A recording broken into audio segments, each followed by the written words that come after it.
Good morning, everyone, and welcome back to Let's Play Animal Crossing New Horizons. I'm Nye. Right now in Isle Deckney, it is 10:18 a.m. on Friday, May 15th, 2020. And no news as usual. History of skiing. Actually, kind of an interesting history. As a person who has spent a fair amount of time on mountains skiing and snowboarding, I would enjoy following up on some of that information. Need to go back and actually ski sometime. It has been a number of years since I have actually had the ability to do so. Okay, got some Nook shopping stuff. We got Melba. Just imagine, I've always dreamed about living inside a library. I picture myself surrounded by shelf after shelf of books, stacked up to the ceiling. In a home like that, it's possible I'd never run out of reading material. Dreamily yours, Melba. That would be enjoyable. One day, one of my life goals, you know, one of those big statements of things I wish I would have in life, one of my dreams is to have a full-on library in a house. Just a room dedicated to walls of physical books, a couple of comfortable chairs, and maybe a sound system or something like that. Okay, 2 days ago.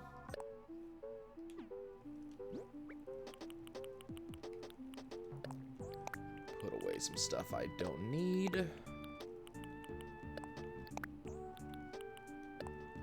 Okay. Let's get started for the day. I didn't see in the flyover who we have today on the island, so it'll be kind of fun to figure out. So over the course of the past couple of days, I've been doing some streaming. If you guys have been following the stream and watching, you know, always appreciate it. And I've been playing a lot of, oh, that's right. That was the thing I was doing. Ah, someone came and took some of my recipes. Awesome. I appreciate that. Had my, my island open yesterday for a bit. So people were able to come in and do that. But I've been spending some time playing Skies of Arcadia, and that's a, you know, RPG that I've played multiple times on the channel over the course of the years. And I'm having a little bit of fun right now, actually, because we keep on seeing stuff I've never seen before. There's some drops I've never picked up before. I've seen some moves so far in the streams that I've never actually seen enemies perform before. So, just kind of some cool stuff that has never really happened in the past. And it's been kind of enjoyable.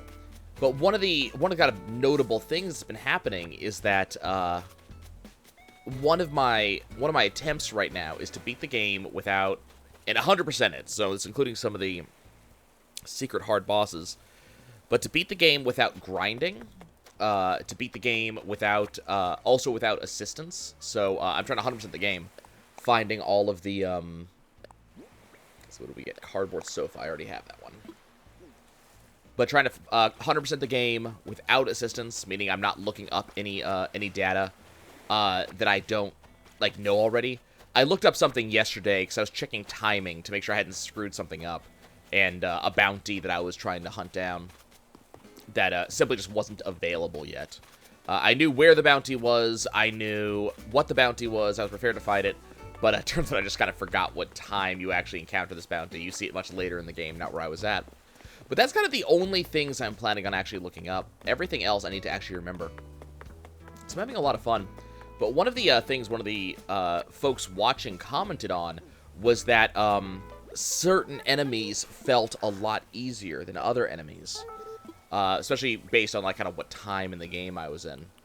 And that was kind of an interesting statement to hear. And it kind of made me think about power levels in video games.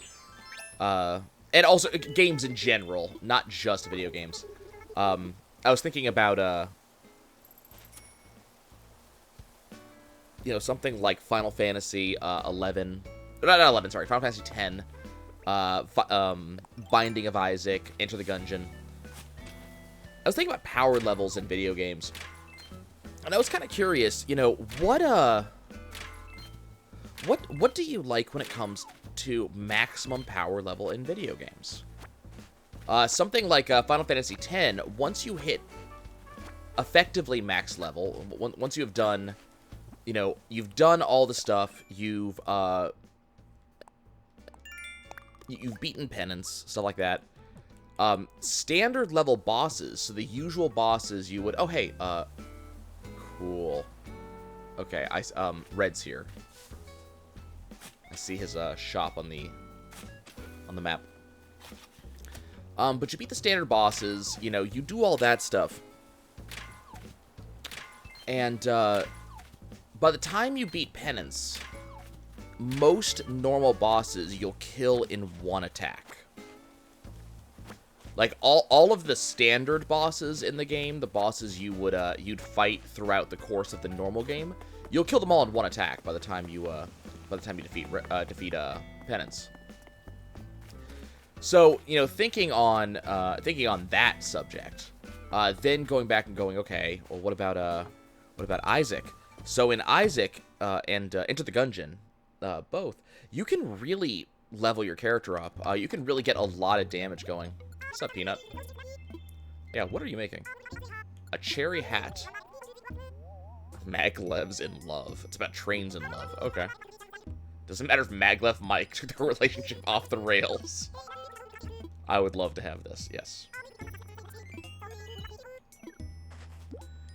But if you think about, like, Isaac and Enter the Gungeon, there are times that you will have power levels that are stupidly high, like, incredibly so. You know, you'll be killing some enemies, you know, you might be one-shotting standard enemies instead of multiple-shotting. Bosses you might kill in 2 to 3 hits. Which is, it's kind of interesting. It's fun to have that power level sometimes, because it gives you something to strive to and aspire to. But also, you know, if you think about Isaac, especially, one of the things that Isaac put in, let's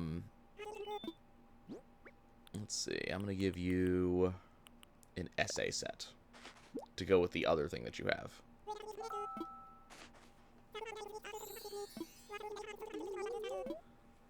But if you think about Isaac, Isaac put in a limit on some of the bosses that limited, even no matter how much damage you actually have and how much you can actually put out, it actually limits the amount of damage you can actually deal to the boss. There's actual damage mitigation. And then that makes me think of something like Final Fantasy XIV. So in Final Fantasy XIV, my damage as a whatever I happen to be at the time, you know, as a mechanist, as a paladin, whatever the case may be, my damage at level 80 allows me to, you know, one-shot level 60 enemies, or potentially level 70 enemies. I can solo at level 80 a boss that would have taken 8 people at level 60. This is kind of a notable point, because my damage has gone up, but when I compare my damage at level 80 versus a level 80 enemy, it might be it may end up being comparable to a level 60 fighting a level 60 enemy. With some potential exceptions, naturally. But it might be comparable damage. Now, one thing noteworthy is because of the way, yes, Final Fantasy XIV does have level sync, where it will level me down to a level 60 to fight level 60 enemies. And you might think initially as you hear that means that no, I'm testing that. But my damage at level 60 is actually higher than it would normally be, because it gives me a percentage of my damage at level 80, so effectively I still have more damage than I would have had at level 60. Regardless, the point is that even though my actual numbers have gotten higher, from better stats, higher levels. What's up, Pietro? We are friends, yes. Yeah, let's change your catchphrase.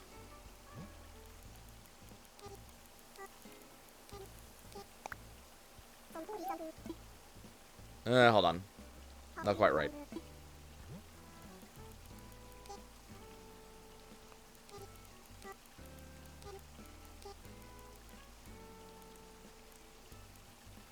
I need that tilde. Where'd the tilde go? Tilde. Okay, there. You don't like that? Oh, okay, cool. It already makes me think of your face. Well, you know what? I appreciate that. So even though my damage numbers go up, it isn't... Even though my damage numbers go up, it's still kind of comparative. So it's... My damage has still hit, you know, a ceiling. And you can definitely see this sort of thing when you play a clicker game. Especially a clicker game like, let's say, Clicker Heroes. Where the entire point of the game is to just increase those numbers higher and higher and higher. Increase the amount of damage you do per turn. But no matter how high you increase the damage, you're still going to hit enemies that are of your same level. So what it really ends up being is that, yes, you can increase your damage, and yes, you know, versus some enemies, it's going to feel like you're a god. But at the same time, though, you're really not.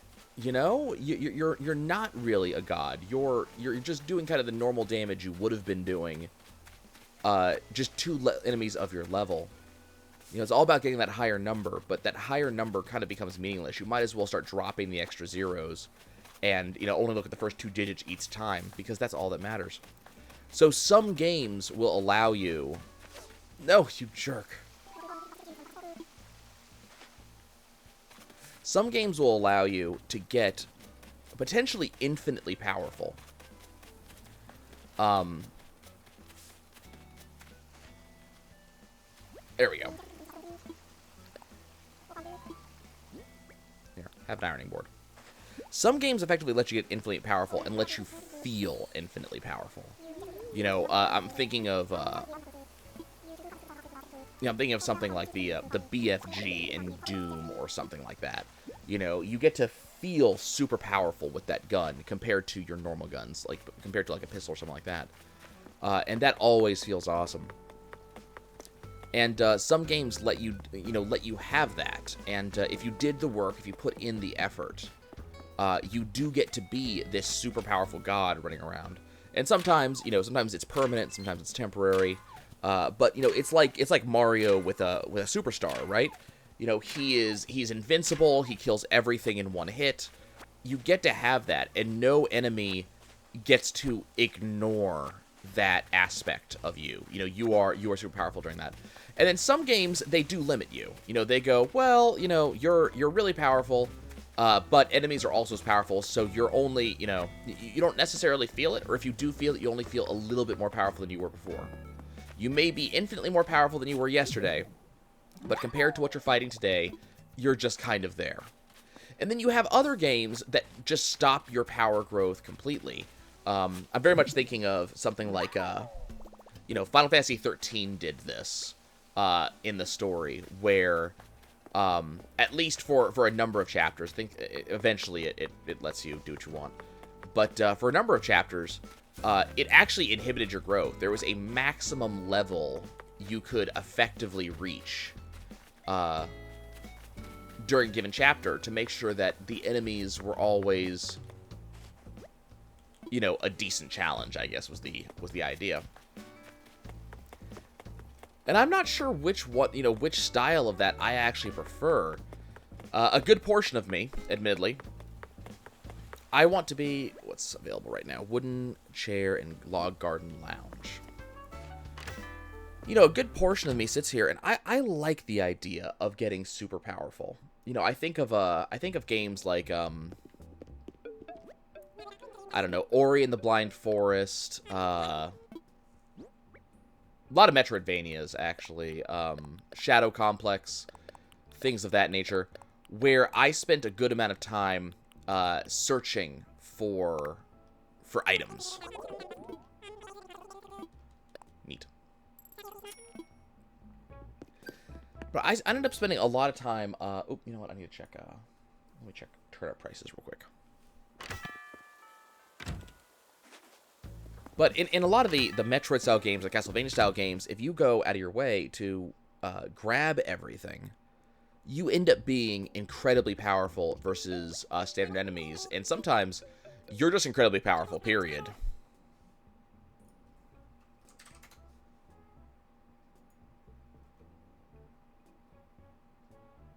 Oh, neat. Cool.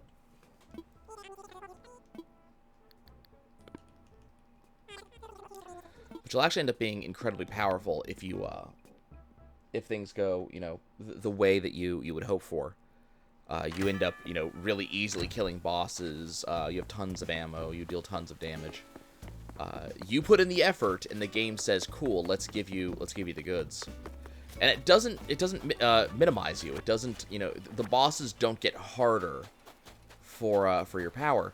Whereas if I think of like Dead Cells, which I think of as a game that didn't do this the right way, to be honest. In Dead Cells, if you get super powerful, it actually makes the enemies harder. There's, or at least back when I played and I was looking up information on it, there was a cutoff point where,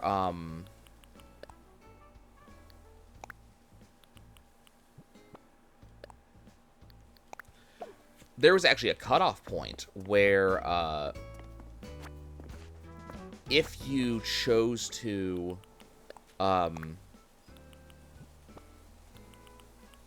level up too high, it actually ended up causing you to lose damage, more instead of gaining damage,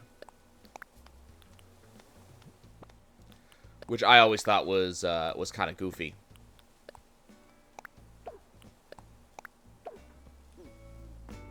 Wait, come here.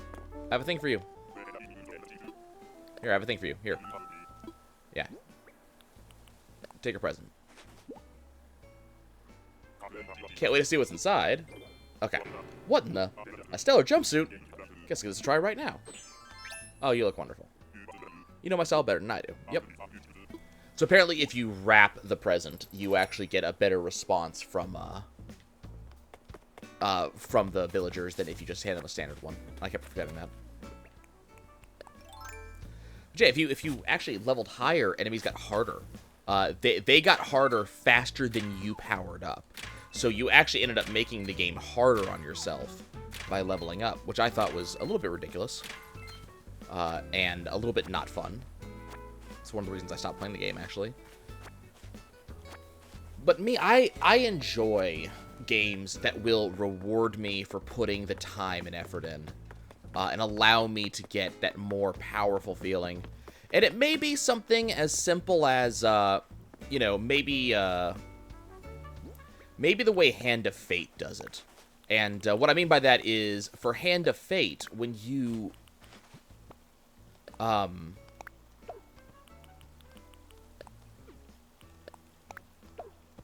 darn it. We gotta be over here. For Hand of Fate, putting time in makes it so you have more unlockables.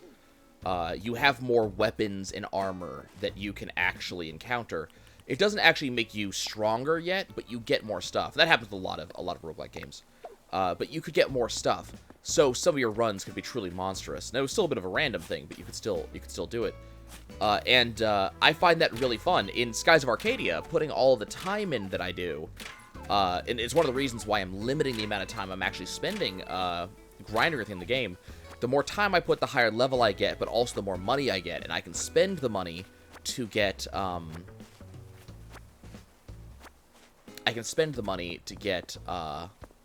stat increasing items that will make me even more powerful. I guess in terms of limits, the game to really look at that does it kind of the opposite way is going to be the Disgaea titles.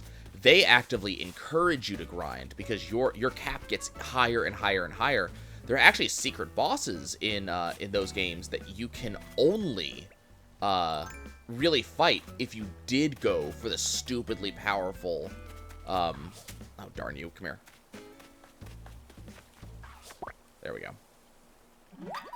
There are actually bosses in the Disgaea games that you're only able to fight effectively if you did do all the grinding. So I guess the question is, at the end of the day, how do you like your games to go? Do you like your games to allow you to, you know, push the numbers up to an effectively unlimited ceiling? And it's a little bit different for a game like an RPG, where all it is just saying that your numbers go up for the attack. It's a little bit more interesting for a game like a Metroidvania, where you actually get new abilities, you get new skills, there's different character growth. You know, things are a little bit different depending on how much you put in.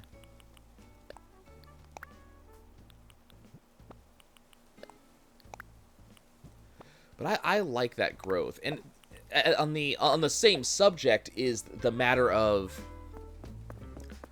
what Hi, Solana. Here, I have a thing for you. I really want to give this to you. Yes. Have a present. You can absolutely open it up right now. Would you look at that? It's a number 4 shirt. Nice. I also think it looks great. Now get out of the way, please.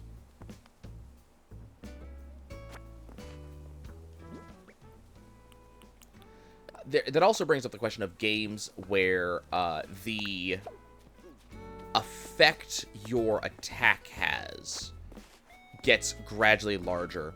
And I'm not talking about just damage or just effects. I'm thinking about what you actually do. So, for example, in Skies of Arcadia, when we do something like, you know, Cutlass Fury, it's just an attack where Vice attacks multiple times. When we do Pirate's Wrath, Vice, you know, uses his attacks to create a tornado of lightning and death that attacks his opponent. When we do, oh, what's the name of the attack? I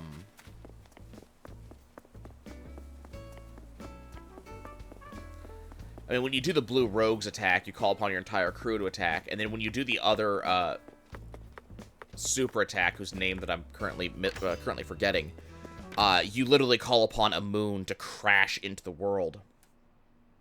Whereas in something like Kingdom Hearts, you get extra swords, and you get some magic stuff, but you're still just effectively hitting things with the Keyblade. You're not really doing bigger Grandel attacks. And that's a little bit different when you compare that to something like Knights of the Round in Final Fantasy VII, or how in some games the attack will, you know, shoot a laser from a moon at you. Like, some attacks, you're practically destroying entire galaxies in order to attack each other, which is neat, absolutely. I'm not saying that's not a fun and, you know, neat thing to do.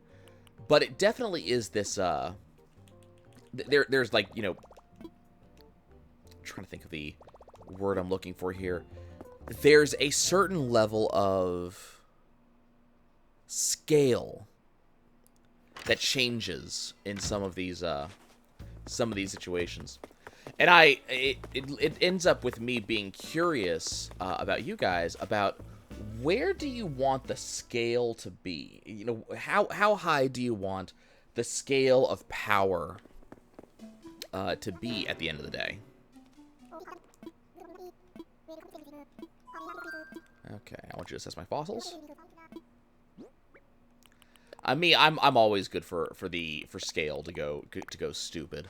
I enjoyed the end of Gurren Lagann, where they were literally throwing galaxies at each other as shurikens. I thought that was a lot of fun. I thought it was very, very silly, admittedly. But I thought it was a lot of fun. You know, it's fun to have a incredibly powerful character.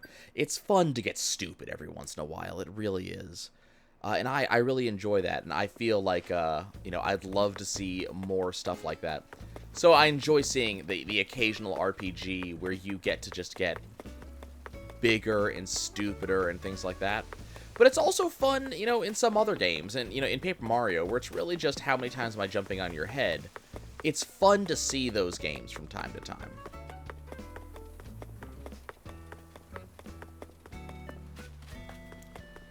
Okay, we finally have Red's boat. Let's go see what he has. Hopefully we will get a different piece of art today. Okay, I see the Mona Lisa. That is my favorite cousin. Glad to have you back aboard Jolly Red's treasure trawler. Store policy, I know it, you know it. We have a limit of 1 art piece per customer per day. Choose wisely. I already have both of your actual things there. Okay, so let's take a look here. Jolly painting. I want a closer look.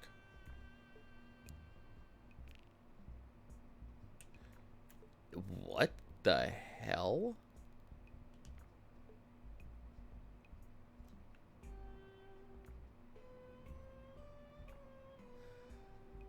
I am unfamiliar with this. With what this actually is.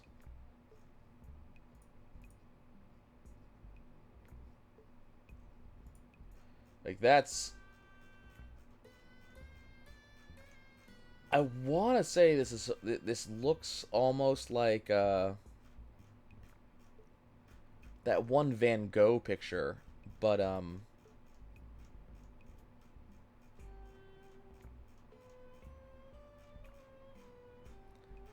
the fruits.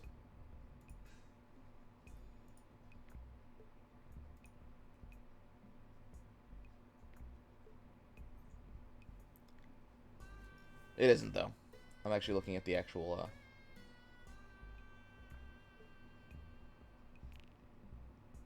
look at the actual one. Okay, so that's actually real.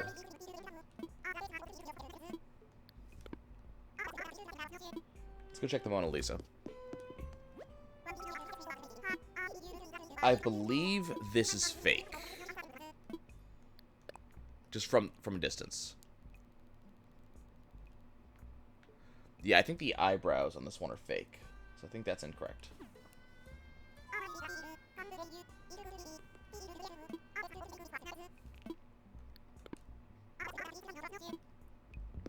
Then there's also the Mystic statue.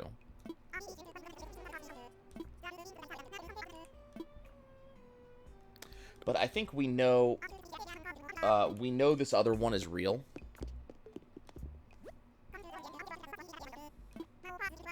I think we're going to go ahead and grab this.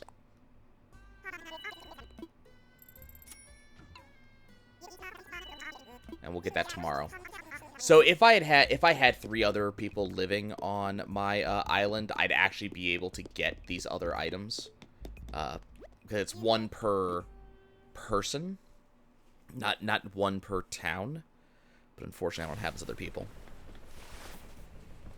But yeah, I definitely enjoy stuff. So I'm enjoying like the level of power that you have in Skies of Arcadia, because it's definitely a very different level of power. You know, looking at definitely looking at like Evolution being the other major RPG that I enjoy playing from time to time. Evolution has a very different level of max power. You know, you as the main character, I mean, you very typically don't get put away. Okay, there, we did it. But you very typically don't get this huge level of power in Evolution. Put away. Okay. You end up getting, you know, you punch things a lot, you shoot things a lot, but there's, you know, you get to, Gray gets to summon a large spectral version of himself. But there isn't this feeling in Evolution where you're like, wow, I'm throwing a planet at you. You don't really ever get that. Which is, you know, it's a lower level of damage dealt than even in Skies of Arcadia. And then also you compare Skies of Arcadia to what your, you know, kind of what your opponents are doing. Your opponents do a lot of crap in Skies of Arcadia. Okay, what's this? A podium. Okay. What about the green corner? Neutral corner. Okay. We'll go ahead and get it into our thing here. Okay, what is this? An incense burner. Oh, cool. And I already have the mirror. Okay. But yeah, like Skies of Arcadia, you know, yes, you don't get to necessarily do all kinds of stupid stuff, but your opponents get to they get to do stupid things. You know, they get to summon giant attacks and things like that. They get to summon a you know, an incoming super laser or something like that. So it makes life a little bit different, makes life a little bit interesting. But then again, you're fighting Gigas, and that makes perfect sense. Okay. Anything new, Sable? Big plans for the weekend? I'm going to be playing a lot of games. I'm going to be streaming a lot. And I'm going to be doing a lot of big fights in Final Fantasy XIV. So, you know, fun stuff. Okay, I do need... I definitely need the red and black one, because I don't have that one yet. We absolutely need some comic shorts. That's very important for me to have. Bunny ears, yes. Absolutely. Anything else? Man, I am styling. Well, today's going to be a short one, guys. It looks like we didn't really have that much to do. Or really that much to talk about. And there's nothing wrong with that, you know. Sometimes we will just have... We'll have short days, and there's absolutely nothing wrong with that. So do let me know what your preferences are. I mean, we're really mostly talking about RPGs in today's conversation. But I am really curious how you guys feel. You know, in your games, do you want a definite end to the power level, to the power scale, or would you rather be able to scale basically indefinitely? And when you scale indefinitely, are you just looking for the bigger numbers that I'm dealing, 600,000, 6 million, 7 trillion damage? Or are you more interested in a game where... Are you interested in those numbers being absolute, so you're dealing a crap ton of damage to an enemy and just overkilling it by tons? Or are you just interested in getting the number, and it's fine if you deal, 7 million damage to an enemy that has 7 quadrillion health? Do you just want the higher number, or do you want it to feel like the higher number? Does it feel okay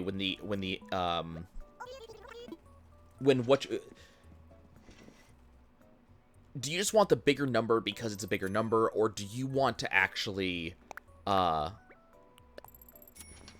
you want that number to actually matter?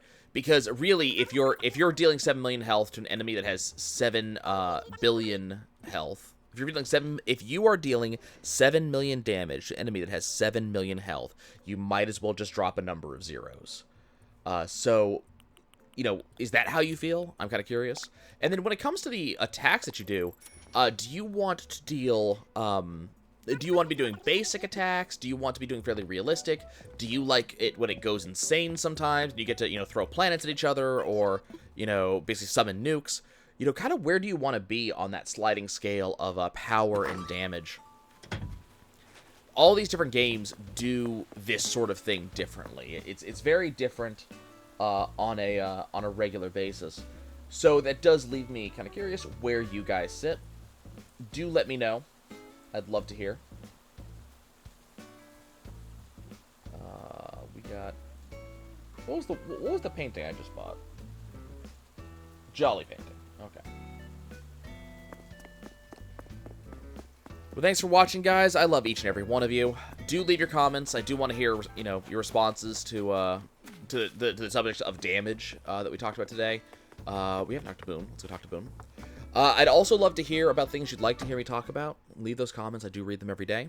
If you liked today's episode, do me a favor and hit the like button. Not only does it make me feel warm and fuzzy inside, it also makes it more likely that my videos will show up in someone's search bar so someone else can find me just as well. And if you want to hear more comments like these, please subscribe. I upload multiple videos a day. We're uploading lots of Animal Crossing. I have more stuff to talk about in the future. So I'd like you to be able to see it. So subscribing lets you know when I upload videos. And if you'd like to see me live, and I do live a fair bit, go to my Twitch channel. Links in the description. You can follow me.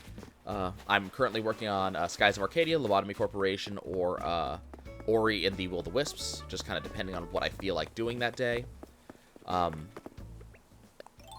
like to see you there. I love talking to you guys more directly and in real time. That way, it's fun. And speaking of talking in real time, you can always go to my Discord. Link is also in the description for that. And we can chit-chat more directly.